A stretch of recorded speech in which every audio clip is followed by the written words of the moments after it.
Previously on Project A1. And hopefully this will fit, and I will have had a very complicated way of adding some shiny pedals. So I have some leftover Alcantara from when I wrapped my smart car's roof in this material. And it takes a few seconds since the command acknowledges to the engine to start. And that will be it. The car will be completely fixed and, dare I say, almost finished. Several bad puns later.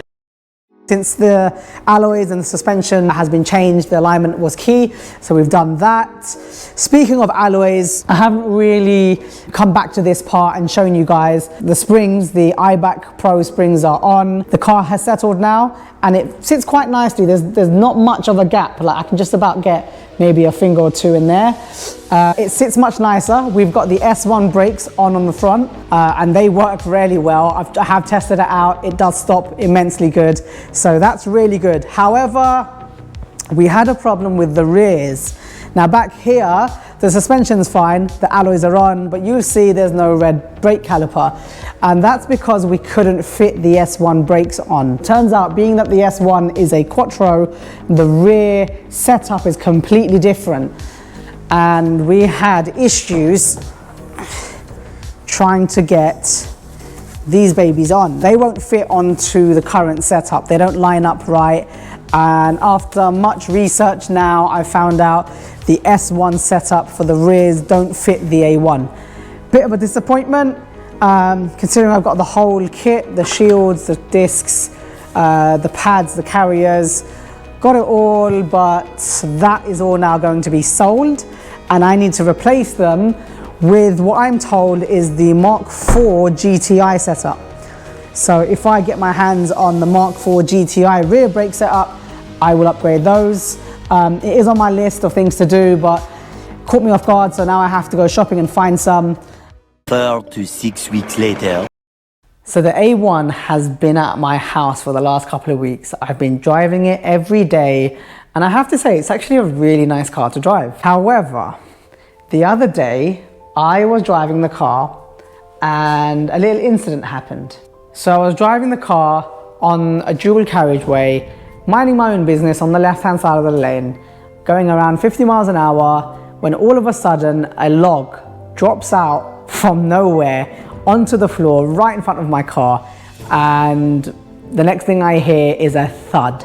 Now, the damage is already done at that point. There's no point of stopping the car or even hitting the brakes. At 50 miles an hour, quite a dangerous thing to try and do.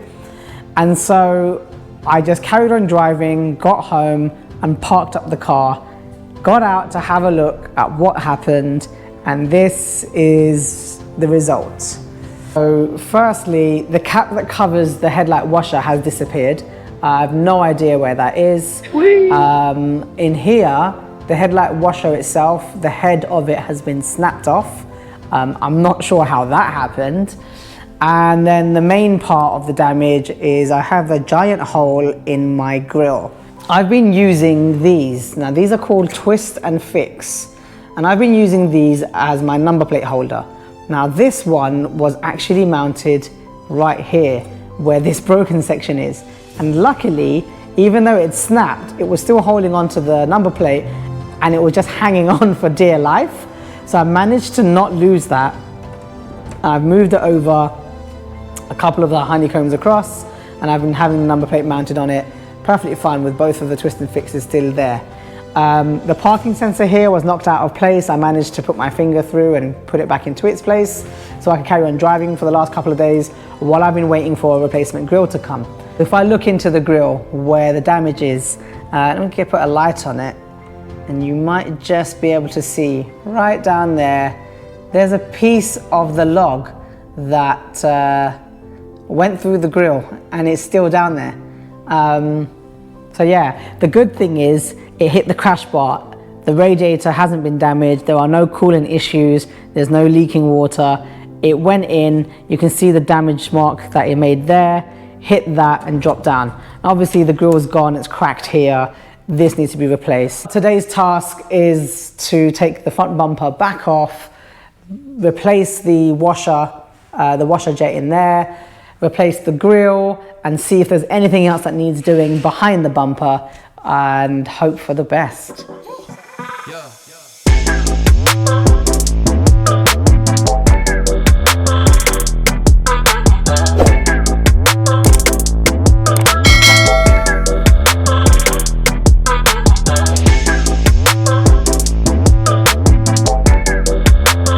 Okay, so now we can see a bit more of what's happened behind the bumper. Now, I've got pieces of honeycomb from the grill, and I found pieces of the log that broke my grill in the first place. So we have 2 pieces left, and yeah, the hole straight through the grill, so that's damaged. Luckily, nothing else here is damaged. Now, regarding the washer jet, the head has gone, it's cut clean, so that's the broken one, as opposed to what it should like on the other side. It's got the nozzles attached to the top, so this one doesn't have the nozzles anymore, and the actual connection to the bottle has snapped off, and so I need to replace this. Luckily I have bought one, and I need to fit in the new cap. Now, I did order the parts I need from Audi. So we have here a brand new cap. I need to have this wrapped, obviously to the car's color, before I fit that onto the car. And here we've got a brand new washer jet to replace the broken one on the other side. Yeah.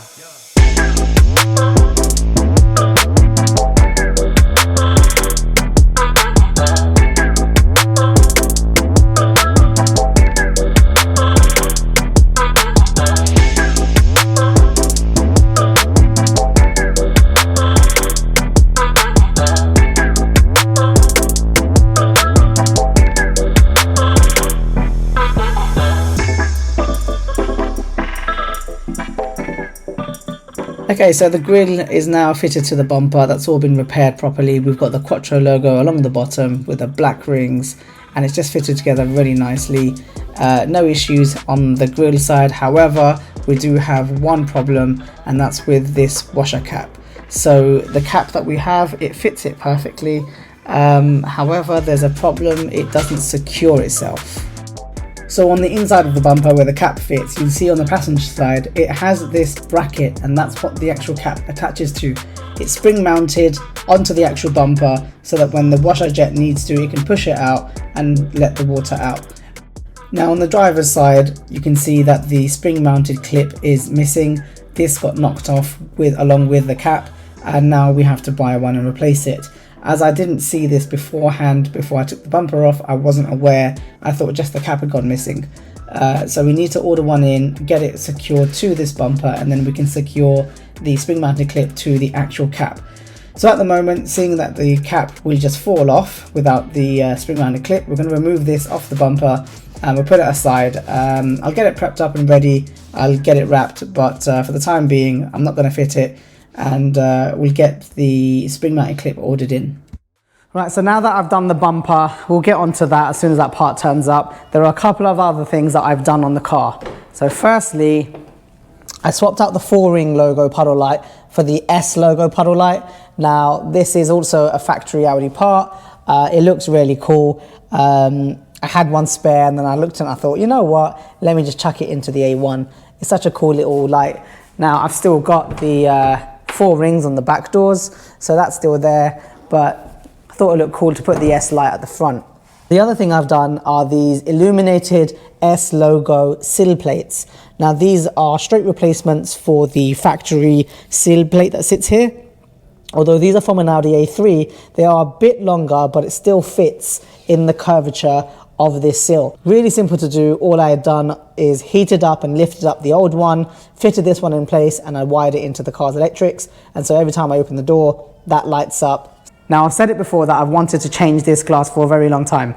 The original one had this sort of dotted effect that goes around, and because we tinted it, it left a sort of a white line going around. I really didn't like it, and I was getting impatient with trying to find this glass. And so eventually what I had done is I phoned Audi and I asked them how much it would be for a pair of tinted glass. They confirmed that I had built up enough of a rebate to be able to get the glass for free. So massive bargain there. Here's the original glass, and this is what I mean about the dots. It has this really weird dotted section around the edges. You can see it there. Now, the day that I received the glass in this funny cardboard packet, I phoned a glass fitter who was local to us. They came round and installed the glass within an hour of phoning them. It was super quick. They cut out the old glass and then glued this back into place. And so it now matches the rear glass perfectly. So I now have factory tinted glass on both the rear and the rear quarters. This one is still tint film, but the match is actually perfect and there aren't any funny lines. I mean, there's a small little logo here, but I can barely see that. And so I am super pleased with how that one is turned out as well. Right, so the bracket has finally arrived and I have it here. This is the piece that this piece fits onto. Now, this is the cover cap that I have wrapped now. I had some spare wrap left over from the seat backs. And so I use that to wrap the cover itself. Now the cover should just fit in like so. And there you have it. You wouldn't be able to tell that any of this happened. But to get it to fit properly, I will have to take the bumper back off again and mount it on with this bracket.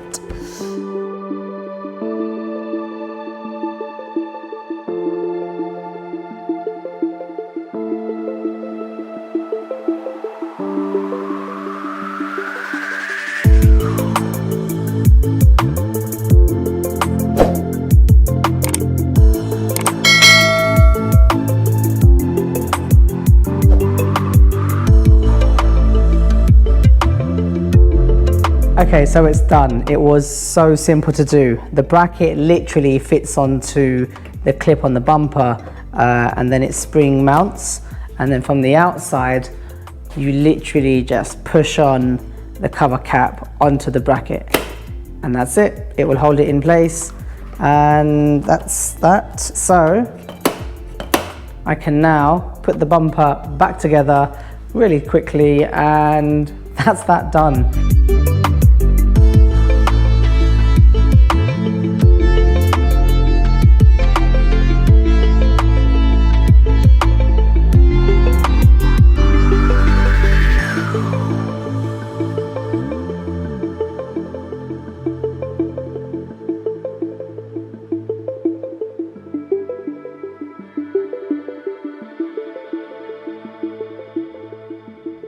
Right, I'm done.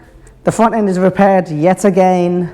We now have the washer cap in place, the grill's repaired. This is all now sorted. Right, and hopefully I won't have to repair this anytime soon. Several days later. All right guys, so on to one of the last mods for this car, and it's sitting right there. Now I've been wanting to do this for quite some time, but getting this the way I wanted it isn't easy. It takes a lot of time, and that's why it's taken me so long to get hold of this piece. Now this is completely custom. So under here, let me just put the camera down. I have the center pod for the Audi A1, but this is custom done in Alcantara with white stitching. Now this goes around the gear stick and the cup holder, and it also houses the 12-volt socket. Now this piece actually came out of this car. Now if you remember back quite a few episodes, when I changed out the full interior, I also had the full center tunnel from the S1, and it was just easy for me to swap out the whole tunnel. So the old tunnel, I managed to separate that piece and I had it sent off and retrimmed, and it's just come back to me. So I'm going to now install that into the car, which means having to strip all of this out again. But once it's in, it should match really nicely with all the white stitching and obviously the Alcantara I've got here. Okay guys, so it's taken me about 20 minutes and I've now swapped out the center pod. Now, the original one, as you can see here, is this sort of fake leatherette kind of material, and it's got this black fake stitching. It's a bit squishy, and yeah, I just didn't like it too much.